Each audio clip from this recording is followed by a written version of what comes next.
Even having met Dmitriev, I was astonished by the charges, because let's face it, it's a horrible accusation. And I know that many people have had this question mark, and I admit I've had a question mark. However, at a certain point, the daughter of Dmitriev explained a background history which I think makes this situation, which, as you say, it's rather odd, more explainable. So it seems like he had troubles adopting this girl because he was already old. Then he was given the girl, and at the nursery school at a certain point there was a mess because they found bruises on her body. However, it came out that there weren't bruises, there were ink marks, because I haven't understood exactly this part of the story, but they use like newspaper. It's like putting mustard plaster. Yes, when a child has an infection, you put mustard plaster, that's and what use it was. newspaper so it left stains on the child's body. Right. I've been an Italian, I don't understand how it works, but however, and after this, with the fear that they might take the girl away from him, he started taking photographs of the girl naked to show that she was, over the time, never having bruises, which makes a little bit more sense if you put this in context. So there's another question, was that? Yes. Yeah, but just going to why he was arrested, what would the Russian state have against him? I mean, why is the Russian state scared of a historian who studies of a country which in many ways does not exist anymore? Yeah. Andrew, can you describe the work that Yury Dmitriev did? Because it butts on the area way of you, not quite the same area as yours, but describe what he's spent 25 years doing. Yeah, well, I'll start from an anecdote of how I met him, because I think it's pretty funny. So I started working on the Solovki prison camp in the history. I'm actually more a literary scholar than a historian. And there were a few people that I lost track of. I didn't know where they ended up, and I suspected they might have been in the Bilamor Canal, in the White Sea-Baltic Canal. And the more I asked around, the more people told me, you have to talk to Dmitriev, you have to talk to Dmitriev. So I was on the Solovki, I actually contacted him, stopped in Petrozavodsk, and the certain point I see this Zhiguli coming from, I was at the railway station square, I see this Zhiguli coming, and like running and stopping all suddenly. He clearly recognized me, I don't know how. And that was him. We went to his place, and I had a list of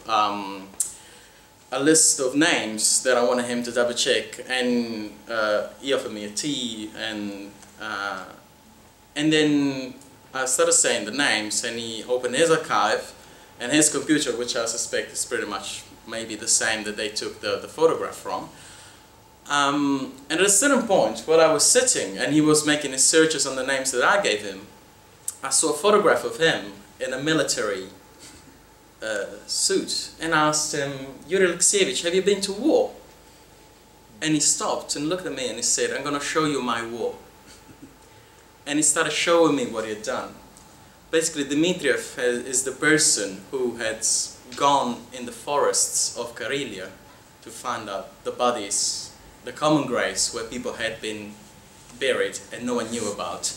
The story, basically, to make it very short, is that in the 80s, when with the perestroika they started to discuss and to be able to speak about properly about what happened during the Soviet times, lots of people started to make researches, and one of the kind of branches of the research was to find out where the people actually had been buried. Dmitriev was already involved in different type of research about the Gulag, specifically finding out the names of the people and compiling the Knigi Pamyati, so the books of remembrance, which are this incredible... People who were shot. People who were executed. The people that were shot. So basically they were finding out the names of the people, reconstructing briefly their history, usually the date of birth, the date of conviction, the date when they were killed, and as many biographical data as they could find about these people, and publishing them. And then at a certain point they started to look for the places where actually these people were buried. And Dmitriev had gone already a few times, and there was a period where Karelia actually helped him and they provided soldiers and other people to help him in his research.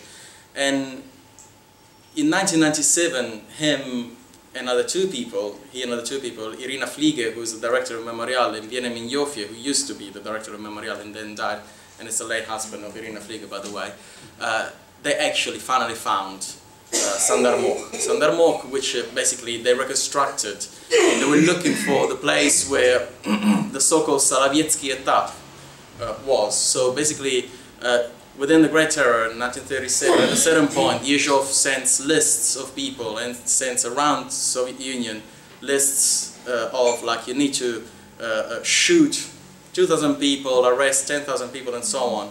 And one of such requests arrives to the Solovki prison camp, where there's a lot of prisoners, and Yezhov asked for 1,200 prisoners to be executed. They actually, in the end, execute 1,800, if I'm not wrong. But the first group of prisoners, 1,111, are actually sent to the mainland. They lost trace of them. They know that they're executed. And they found the place, Sandarmoh. Sandarmoh is the place where they found out that these people were executed, but they actually found out that lots of executions were created, were happened there. 60 years after it had happened. Exactly. 60 years. So he showed me the photograph of himself digging it, and taking out the skulls, and taking out, like, literally all the photograph of all these things. That was sort of this incredible archaeology of terror, which is absolutely shocking, what he has done. Why has he become a target? Because he kept on doing this work, even though, I mean, he has found other burial places. And what has happened is that, I think, to make it very simple, Dmitriev is a victim of a memory war. In this moment, there's a clear memory war in Russia between what really happened and what is put around by people like Dmitriev, but also by Memorial, and I'm happy you mentioned Raginsky again, because it's a great loss that we've had. And other independent researchers, for example, Anatoly Razumov from the Center for Research and so on. And what the state wants to say about the Gulag, because what has happened is that for many years they've been kind of ignoring or not funding at all any of these NGOs. Then over the last few years, what has happened is that while they are attacking these independent scholars, so Memorial being labeled as a foreign agent, and other NGOs, and Dmitriev now on the trial, and so on, they are building a museum of the history of the Gulag, brand new, actually very well done, to be honest, in the center of Moscow. This new huge monument to the victims of repression in Moscow, and so on. So at the same moment, they are doing something for the Gulag, but they're kind of repressing the independent voices. It's a bit of a difficult frame, but to make it very simple, I think that the reason why he's been targeted is this, and actually behind the Dmitriev's arrest, there is the fact that at a certain point, in 2016, two historians put forward the idea that in Sandarmoh there were also prisoners of war, Soviet prisoners of war killed by the Finns in the 1943-1944, which is the persecution of the Winter War.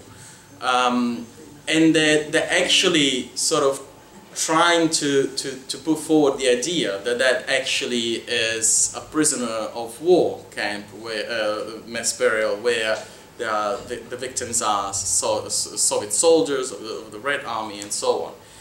However, this is clearly impossible, and John gave me a fantastic report done by Anna Yarovaya, who has researched the situation like really deep.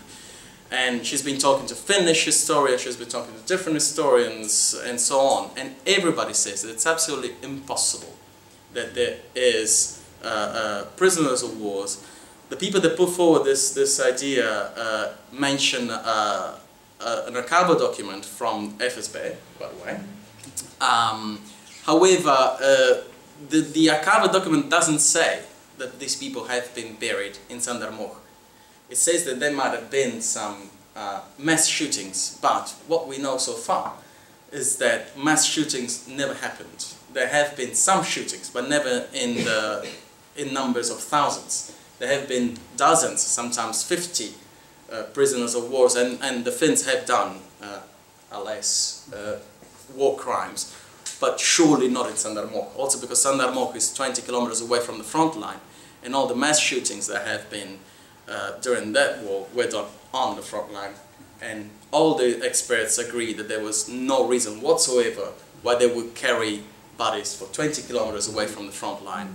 So what's happening is that they're probably trying to reframe the history and the memory of Sandarmokh into something that is more aligned with the